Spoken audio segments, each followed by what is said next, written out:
Hi, I'm Dr. Barbara Becker-Holstein, and I'm back with The Enchanted Self Presents.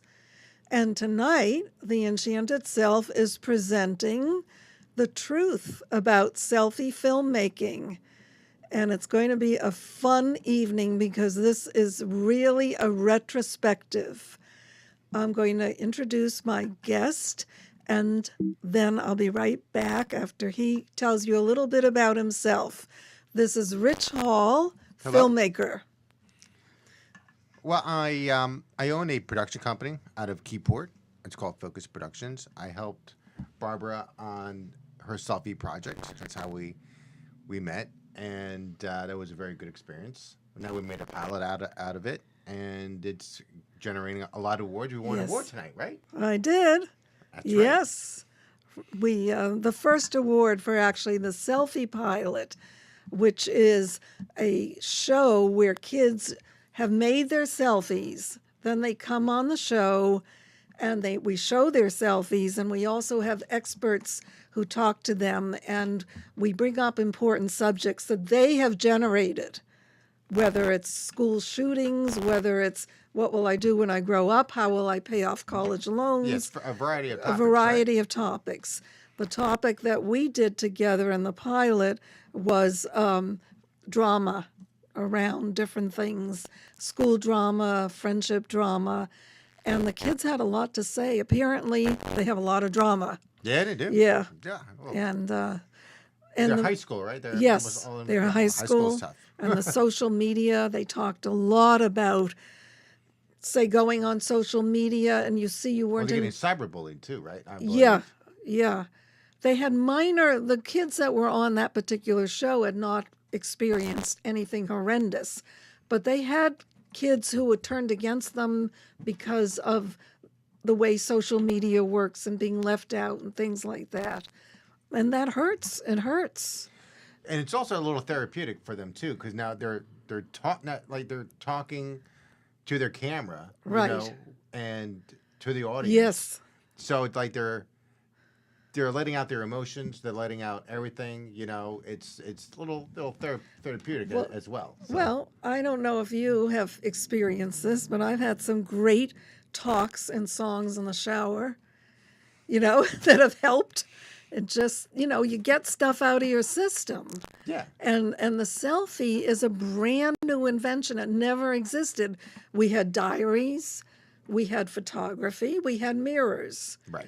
But we never had a way to go like this and talk. It's a new medium. It's just completely new. It's new filmmaking. Yeah. People are making films left and right now. Now they are. And I like to feel that I was at the very beginning of the cycle, because the first film, The Truth, a short film, which we're going to show a 5-minute version of that you helped me edit. That's right. Was done, I think I actually completed it like the last month in 2015. So it really was at the edge of the curve. And how many girls are involved? I'm going to get rid of this stuff. See what happens? But the nice thing about these shows is we come as we are, and we're not embarrassed when stupid things happen. So we just delete. Yeah, we just have to. Okay, I think we've changed that. So how many girls were involved? We're going to show here. That'll give me a good lead. In fact, is it 10 past about yet? Maybe we should try. We'll see if Tess can get on the phone, because Tess is part of the very first show. Even before there was a selfie filmmaking around the truth and secrets. I should reverse these, since this is the first and this is the second. A little bit about the books and how it all began. Yeah, let's talk a little bit about how it began. This is the very first book, The Truth. I'm a girl, I'm smart, and I know everything. And I don't know how many 10-year-old girls or 11-year-old girls you've had a chance to really spend a little time with, but most of them know a lot. They're pretty mature. Boys tend to run a few years behind at that point, and they're still carrying all the little pieces of frogs and stuff in their pockets, and girls are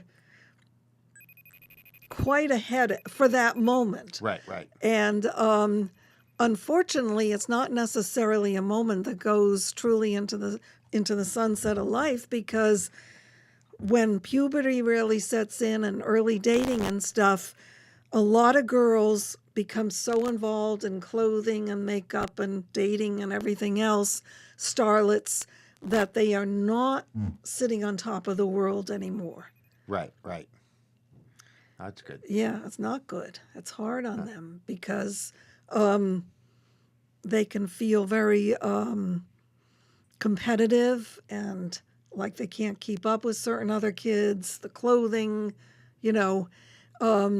Boys, meanwhile, kind of fall into several different groups. There are quiet boys that become very, very interested in their schoolwork and really soar. And then there are the boys that go into sports and really soar. And then there are kids that fall out by the wayside and have some struggles in middle school and high school.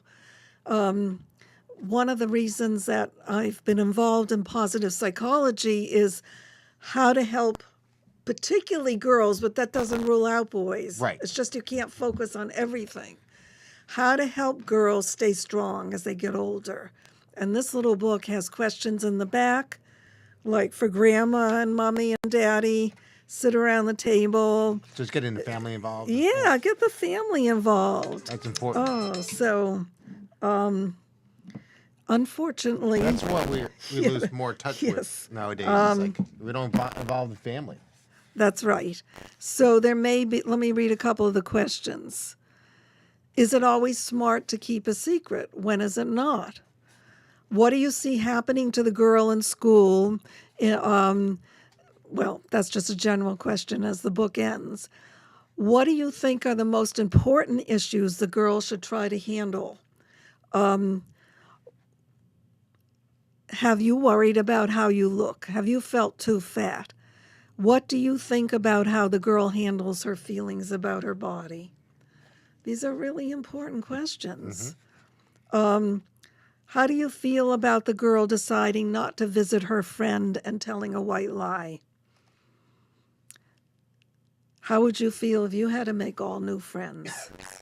Right. So there's a lot of stuff that's just That's a lot to skimming think the about. surface. Yeah. So after that book came out, and that particular edition did really fabulously. So this is self-published, and I sold thousands and thousands of copies. I think we went close to 10,000. Wow.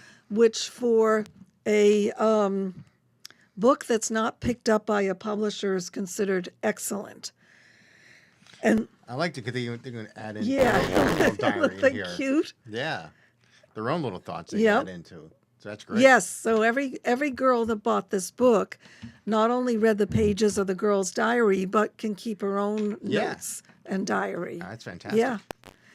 So then it was bought by a publisher, Sky Pony Press, and one thing that they asked me to do, which I did, was to extend the pages, make it longer, make it juicier, which I did. Some of the pages still have room to keep your own notes, but I like that. I really do. but not not every page, so it depends on how much was written. And again, it has the questions in the back.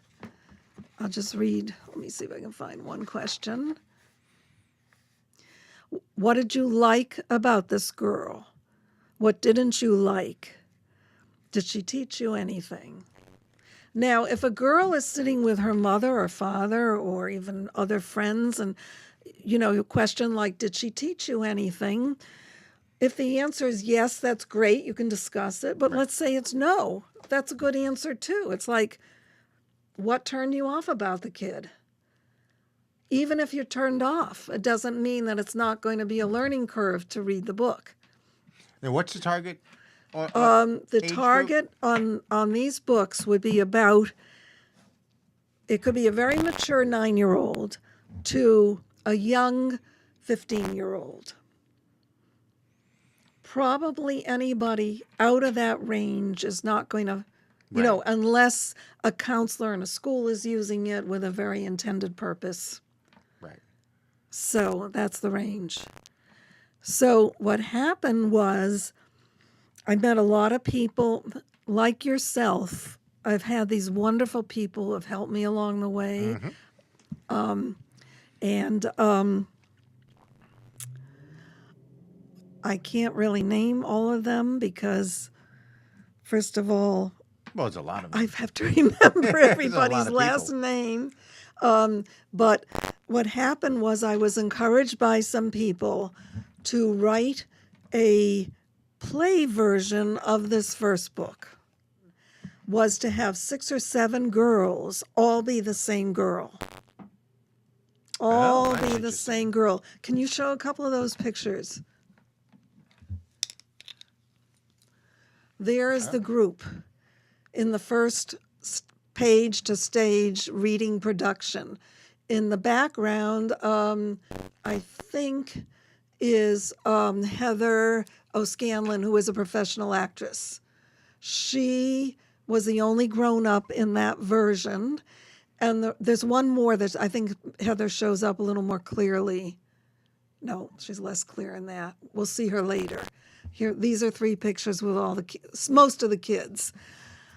The idea of having each of the 7 girls play the girl is a very important concept because behind my work is the notion that she is the universal girl, that every person, not only do we have 2 eyes, 2 ears, the whole thing, but in general, our process through life is not that different. There's a coming of age process for girls and women that's pretty similar in our culture. I'm not trying to do the whole world, but the way first crushes are handled, the way puberty is understood in our culture, the way mothers and fathers are understood, whether they stay together or they get divorced. Certain concepts and things that happen are so consistent within reason. Going to school, having different teachers every year, having friends, wanting a best friend. Yeah, different issues that come up, Yeah, circumstances. exactly. So we felt that if different girls, some short, some tall, some 10 years old, some 15 years old, if they all played the girl reading, they didn't memorize, they read certain excerpts from this book, that it would be quite astounding and interesting. And we did it in Asbury Park, in a rented Facility? Had a sold out audience, but of course when you can only hold 60, it's easy to, Oh, yeah. that's the best way to sell out. Start off small. Always start off small. Yeah. And how long ago did you do this? I think this was 5 years ago. 5 years? And then this evolved. This evolved into this. This was Did a already series. written. Yeah, this This is already written. We went from this to a second play the next year that many of the same girls came back and did another reading, but we expanded it into more characters. Maybe we'll get to that a little bit. Then we did a third reading in New York City at the Dramatists Guild, which was more formal, and we actually had some professional actors from New York City. That was great. That was still a reading.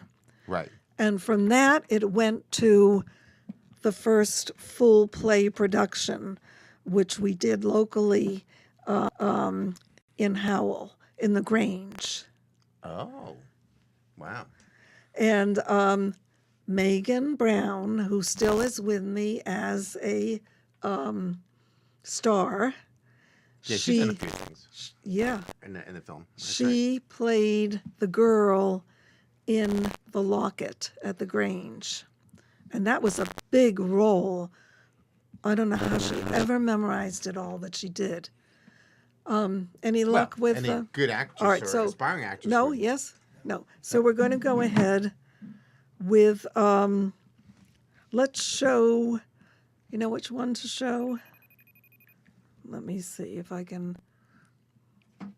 So this is a video of. This is a video from the very, very first reading. And you're going to see that there is a woman as well as the girls. And I need to explain why. Because in the play versions, aside from the girls being a universal girl, the twist was that the woman she becomes comes back, or no, I shouldn't say she comes back. She's there in the future. It's in some magical way they meet, and the girl shares wisdom to help the woman, and the woman shares wisdom to help comfort the girl. She's not her daughter. The girl within herself. There's a exchange of wisdom. But it's the same girl. Well, No? it is supposed to be the same girl grown up. Okay, gotcha. But or the same 6 or 7 girls grown up in one woman. Okay. That's you got it? Yes? Clip one? Well, I'm not sure, and of course I'm freezing and getting my list up. If you think it's right, let's try it. I'm Tess McDougall. I was in the first production of The Locket, and this is my favorite part, and this is my favorite page of the book. Today is my birthday. My grandparents and my grand-aunt sent me money in envelopes. I got $100 all together. I'm going to get a new bike with the money. The bike I want has 3 speeds, and it's dark, shiny blue. It is an English bicycle. I guess that means it's the kind they ride in England. Anyway, my mom will take me to pick it up tomorrow when she gets home from work. I'm so excited. I've never used speeds before.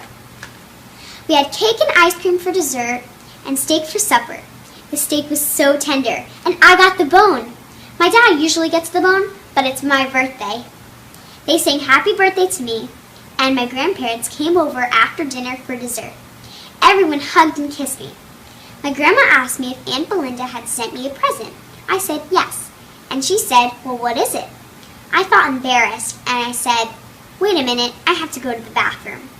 I raced upstairs and ran to my underwear drawer. There it was, the unopened package. I ripped it open. It was a gold locket on a chain. It was so beautiful, in the shape of a heart, and on the front was an engraved design. The locket opens and has space for 2 pictures. Aunt Belinda had put a picture of me in one of the openings. The other was blank. I loved it. Her note said, to my precious niece, happy birthday and many more. Love, Aunt Belinda. I raced around my room so excited, holding the locket right up to my heart. Then I put it on. Then I flushed the toilet so my grandmother actually thought I went to the bathroom. Then I went downstairs.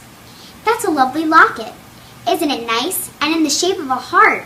And how sweet it opens. What a beautiful picture of you. I wonder who you put in the other side. Maybe your brother? Wear it in good health. Grandma hugged me and slipped into my other hand a $50 bill. I had a wonderful day, except I knew I would never put my brother in the other side. That's amazing. Isn't that cute? Yeah, she's Now- amazing. Yeah, she is an amazing girl. Now it's number 7 that is the actual raw footage from the rehearsal of this very first production. I needed the girl, my girl, to show me the way.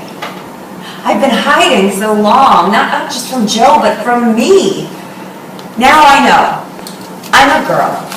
I'm smart. And I know everything, and that's the truth.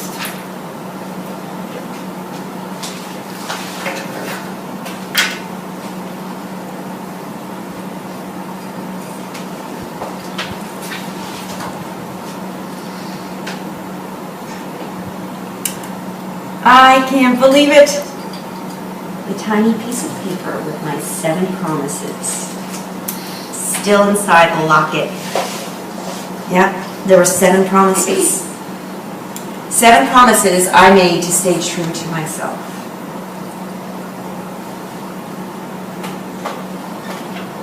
I'll travel a lot.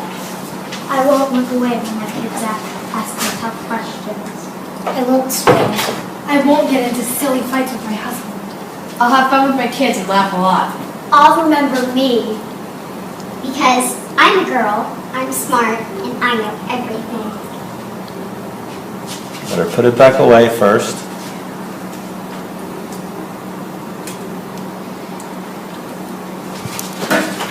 All right. Clap, clap, clap, clap, clap, clap, clap, clap, clap. That's amazing. Now, that's truly a rehearsal, but you get Yeah. a good Oh, yeah. sense. And the importance of finding ways when we're grown-ups. I think this needs to be updated. It's like Yeah. a little short film together. I think so. You know, ways to reinforce the energy levels that we as adults can give the world. Right. Because we go down to almost zero sometimes.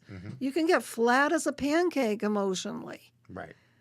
Exactly. And, Good. you know, you can go to a therapist. They may help you. I'm a therapist. I'm not knocking it. Talking to people but- is the, you know, it's the but best way. it's- Or now we it's- have yes, the phones. We have the phones, but also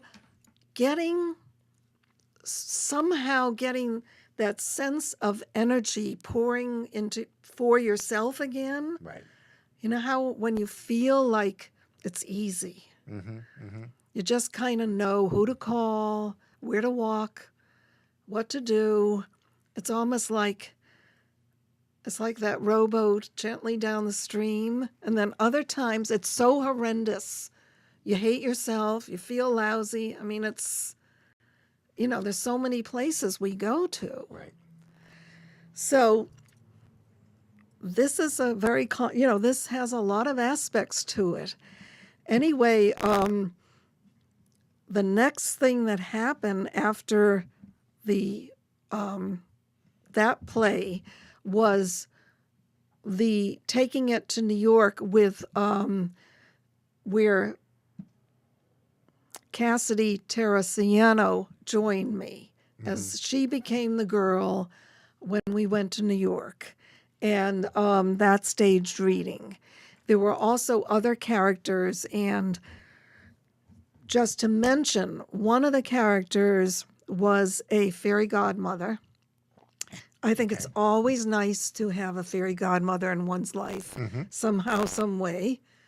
I always felt my grandmother was a bit of that, and she loved me so much. You know, I knew my mother loved me tremendously, but somehow there's something about my grandma's love. Right. It's just a different feeling of totality. Maybe because she didn't have to be with me all the time, you know? And so there's a fairy godmother, and there's also a character that I call Self. And Self looks a little bit like an elf. Actually, Tess played Self in one of the versions.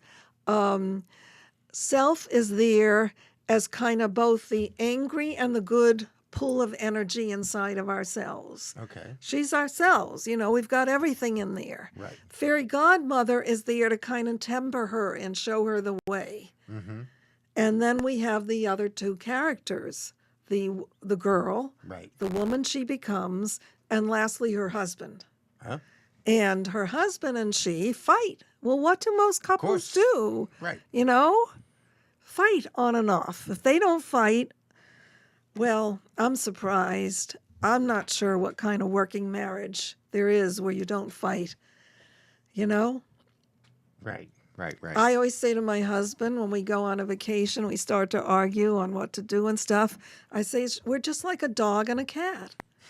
You know, put two species together in a room, you try to get them to agree. It's Right. not so easy, you know? So it all led to the first film, The Truth, a short film. And Cassidy played the girl. It was all based on the Purple Book. From the time the girl got a crush, And that's what I edited you've these worked on clips. this. The clips you've worked on are Okay, all came from this there. book. Okay. Yes. John Sealer was the original editor, and he did a fabulous job given what he was given. Right. And the first set of film that he was given, And everything was shot via the phone with it, right? Or the no, some second- clips, the second one. the second time around, everything was selfies. Right. The first time, everything was staged as if we were going to just have Cassidy play. She memorized the lines, she did a beautiful job, but something was missing.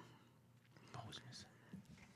Well, it was not an authenticity. This is a girl that played Anne Frank.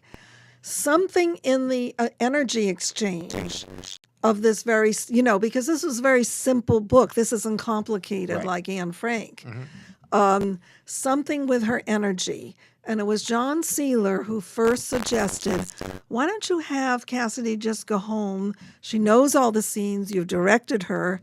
And now do them as selfies.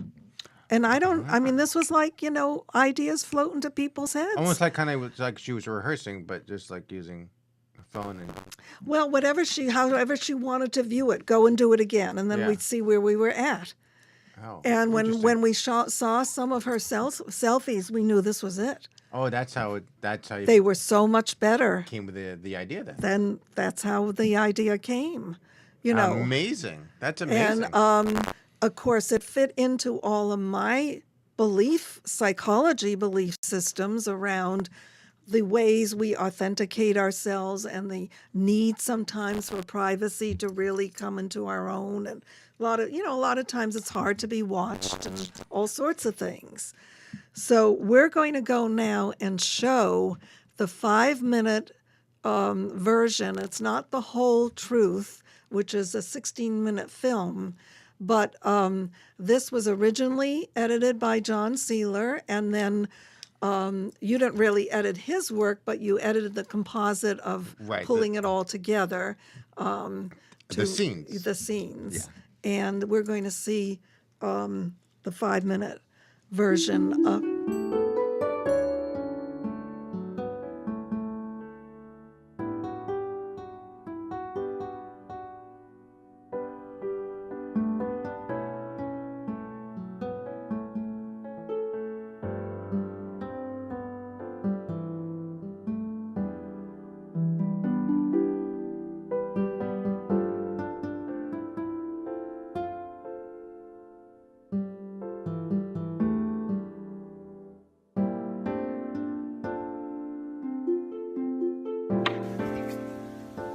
I'm in love.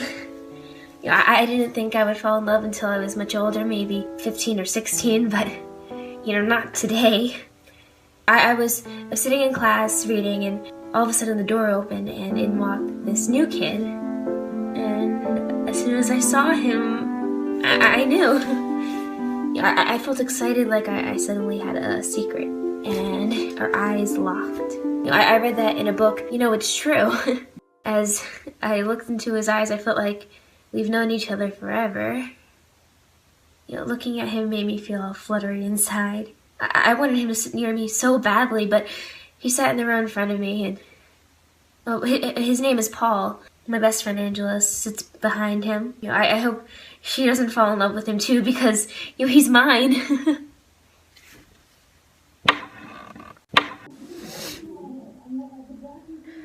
They're fighting again. I hate it when Dad puts Mom down. There he goes calling her stupid again. I will never get to the beach today. I hate these fights. My parents fight all the time. At night it's the worst. I try not to listen, but I can't sleep. My ears are like elephant ears. I hear every word. They shouldn't have stupid fights. Nothing ever gets solved. No one feels better after being yelled at or put down. I know that. I should be able to fall asleep and have sweet dreams, but I could teach my mom and dad so much if only they would just listen to me.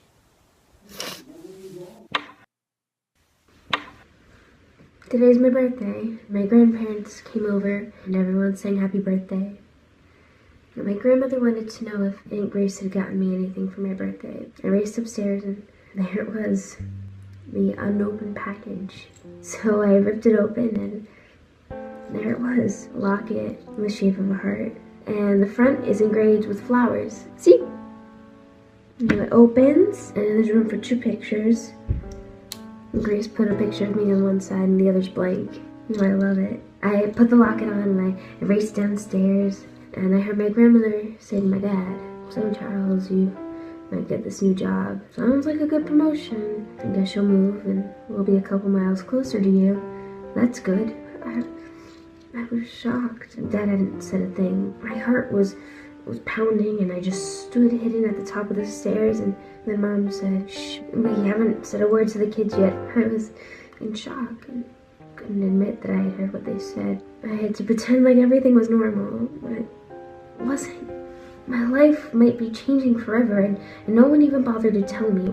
When I got downstairs, Grandmother said, "Oh, that's a lovely locket. Oh, and how sweet it opens. I wonder whose picture you'll put inside, maybe your brother." I could have screamed. My life was ruined and no one my age wants to move. I have my best friend and I'm in love with Paul. And all Grandma could think about was whether I might put my kid's brother's picture in my locket. And who wouldn't do that? If I could have it my way, I'd put a picture of Paul in it since he's the boy I love, but that's impossible. He probably doesn't even know I'm in love with him anyway.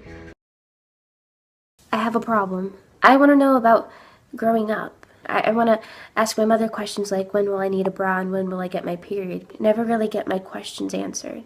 Doesn't she know that I'm confused? I love Nancy Drew mystery books, and she's made me realize that I'm so smart. I wondered what it was really like to be Sleeping Beauty. What it would be like to be asleep for so long and then wake up to a prince kissing you. Today my mother told me not to expect to marry Paul. My mother told me there'll be lots of other boys. How can she say that? How does she know? I know we're on the edge of something new. Do you feel it? Do you feel it too? Wow. Yeah. You see how many different critical scenarios. issues Yeah. that she's facing. And we also have the seeds. It's relatable to what else is going on. Right. And even the seeds with her mother, of a mother that's not focused on her enough. And the love interest. Yeah. Well, Or the first crush and the misery that will, in her case, create. Not that he's really mean, he just doesn't even know she's there. Yeah, he has no idea. He's just a young kid. He really... Boys at that age, they don't know anything. Yeah. So there's so many subjects. And you see that this selfie's very powerful. It is very powerful because you're talking it out. You're getting feedback. I assume, right? Get some sort of feedback from whomever it's going out to. Well, she, as the actress doing it, is giving herself feedback and determining which selfie to send me. Mm-hmm. She might do 5 that I never see. Wow. So there is a control and a growth level in producing the selfies. Right. So I just want to give one more chance. You sure we have but she never answered, huh? Just before we give up. Maybe she's doing a selfie. Right. Well, kids are very busy, and sometimes they don't get a ride to the right place and whatever, but we'll have Tess another time if she doesn't pick up now. One of the things I want to do now is, I'll jump ahead and say that more selfies and more films are being produced. That's right, 2019. What's coming up? Well, we just finished for 2018 2 films. One was called Conflict, and one was called The Medium. And the last thing I've just done within the past month is merge them into a perfect one film that's 9 minutes long. Mm-hmm. It just finally came together. Not that they're not good as separate films with Right. certain points. In conflict, she gets a little drunk. She has lots of problems that kids have around 15, And she's 16. getting older. She's getting older. Yeah. And in The Medium, she talks to a woman who leads a seance, who is a medium, and she gets some powerful Advice? advice. Or read it. Yeah, a little Advice. reading, yeah. Okay. And then a little bit of a twist at the end. So those have been merged, and now we're waiting to start work on. She's again a year older, on a film that has many twists and turns, including a school shooting. That's right. A little Yeah. current. Current, and a new boyfriend is appearing on the Not horizon. Paul's gone. Paul's He's done. he He didn't- lost. He, I mean, she moved and he didn't grow any taller. She grew taller, he grew shorter. And then She's got her priorities, I and then guess. she had another boyfriend. We're going to see the boyfriend in the film. So Oh, we what get to so okay, what I good. want to do now, this is kind of my holiday present to the audience. Oh, that's fantastic. And to ourselves, Okay. because we'll get a kick out of it. We're going to watch the complete 10-minute version of Secrets, a coming-of-age selfie film. And this is my film that has won the most awards so far, about 5 awards. We moved, and I was miserable for a really long time. I had to leave behind the world I knew. I hated my parents. I've had no one to share my pain with. Except for you.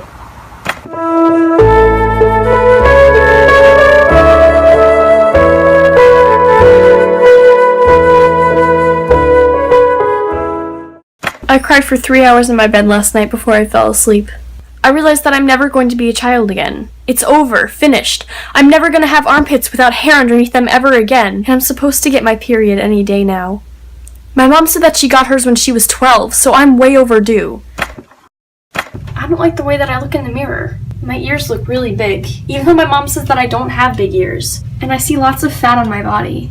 Baby fat isn't cute at 13. My mom says that I'm going to get thinner once I get my period, and she keeps reminding me that it'll probably come soon because of the cranky attitude I have. I hate when she says that. Stupid baby. What do I have to look forward to with a new baby in the house? Especially a girl. Only someone my parents can love more than me. Guess who's going to get all the love and attention? Not me. I'm ready to talk to you about my secret now.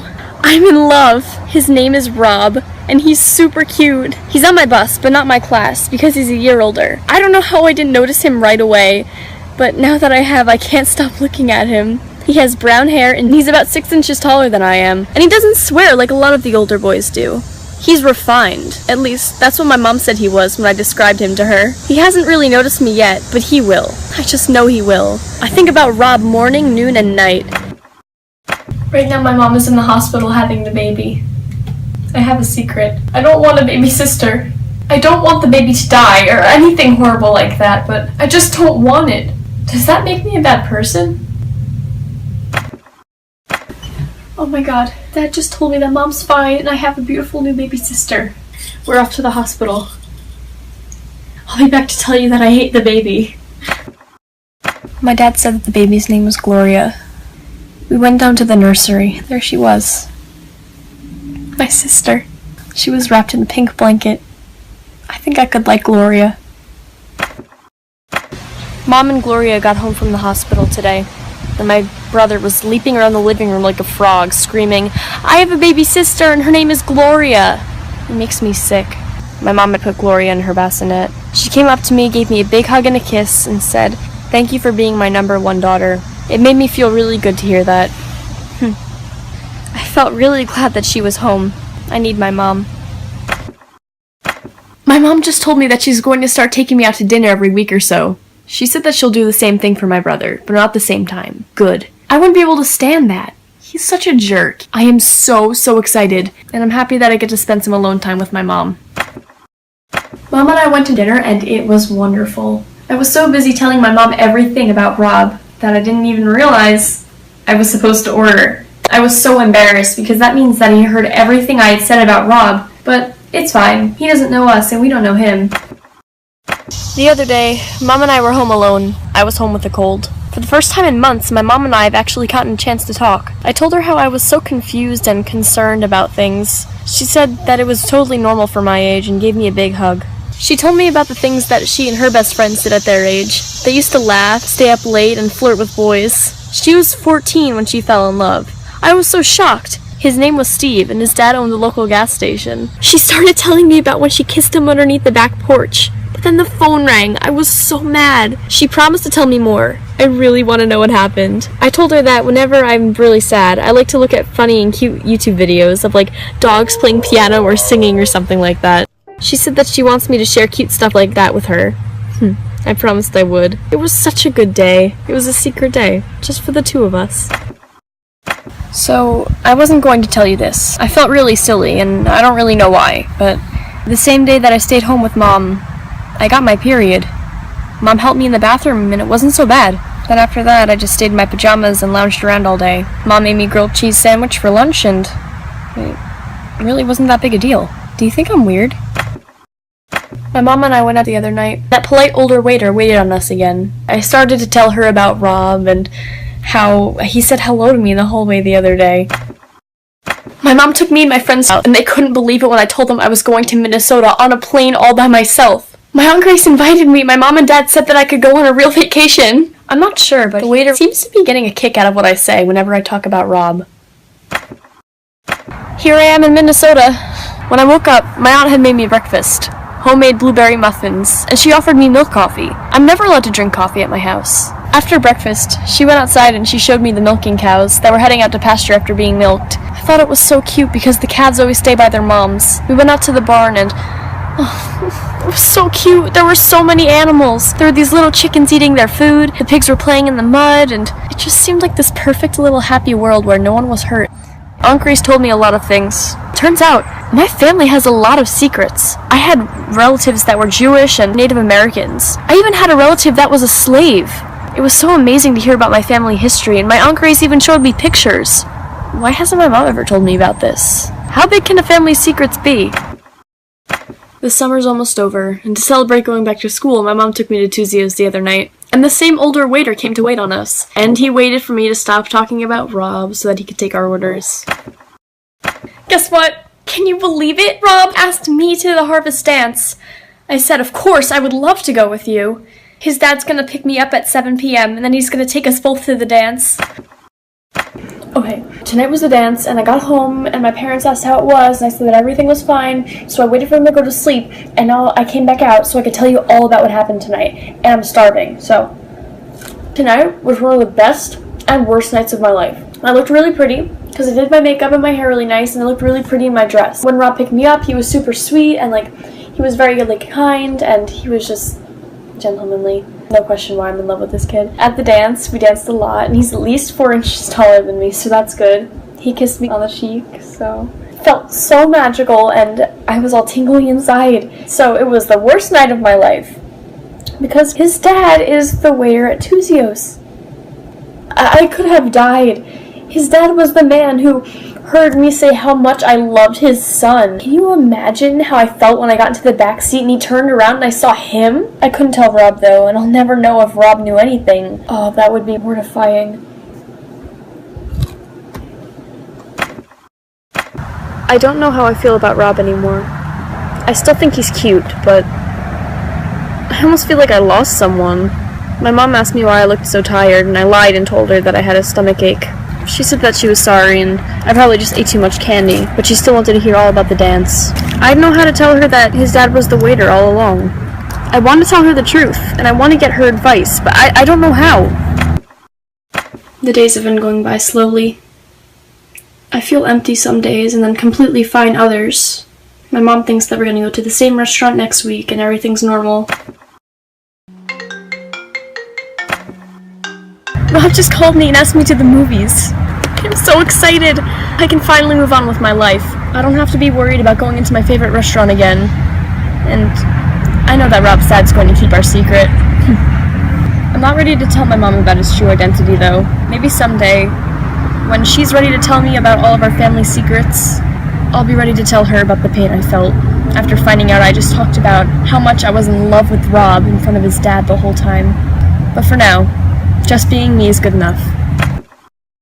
I found this old song by the Shakers, and I'm glad I did, because it's describing exactly how I feel. I thought you might like it if you heard me sing it.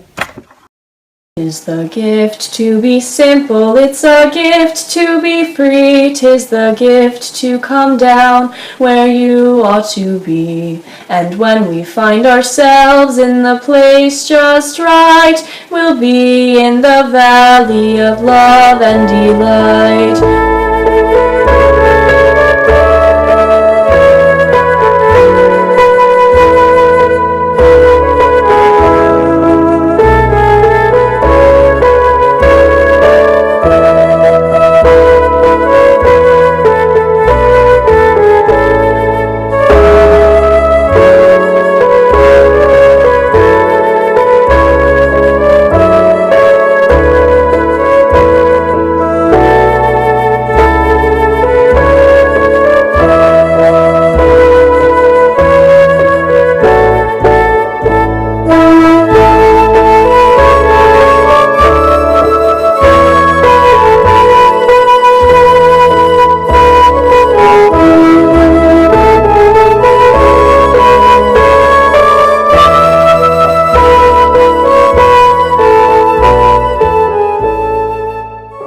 Megan's pretty good.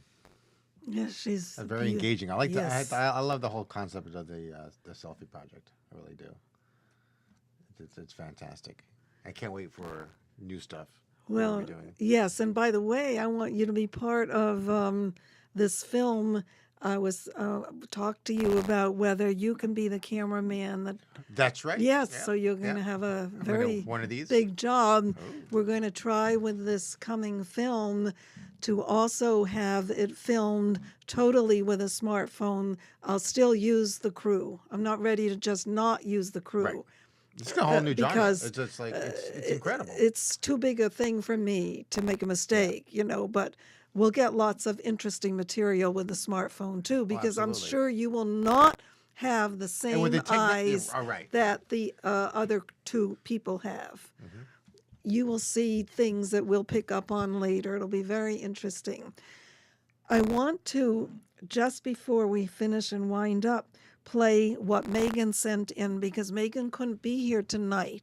And I asked her, would she do a selfie just talking how it's been to be the second actress, maybe in the world, to be in the films. Cassidy was the first. That's right. She's the second.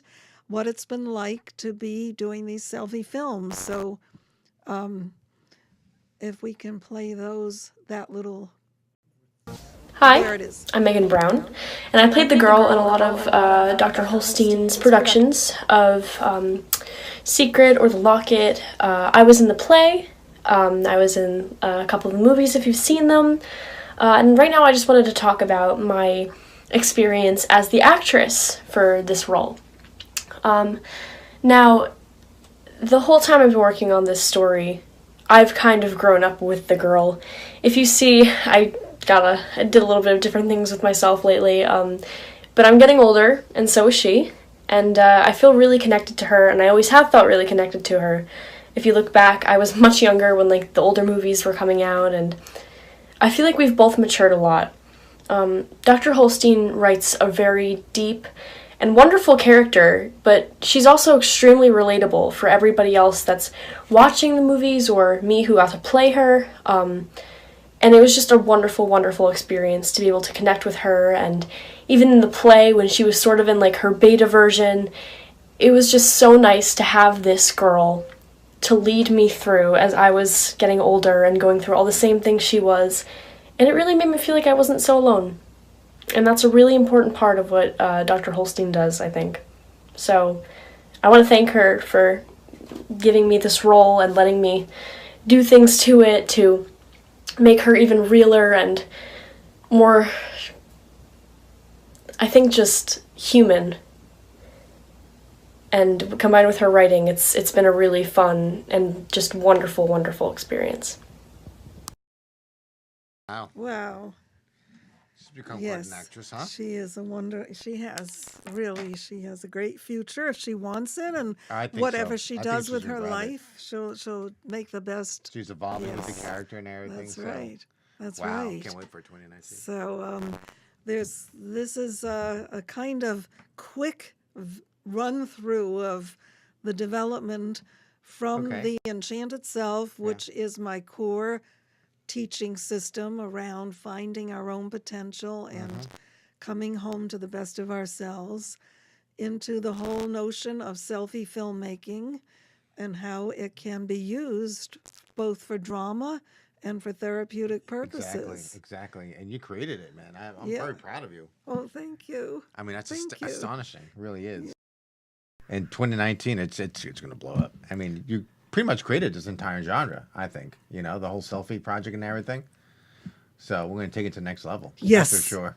Yes, well, thank you so much, Rich, and from your mouth to, God's ears and everything. Thank you for having me today. Yes, it was great, and I just want to say to our audience, I wish you a beautiful year of delight and joy and good things happening, and may you come down just where you're supposed to be, just as the Shaker song suggests. I think it's a good place.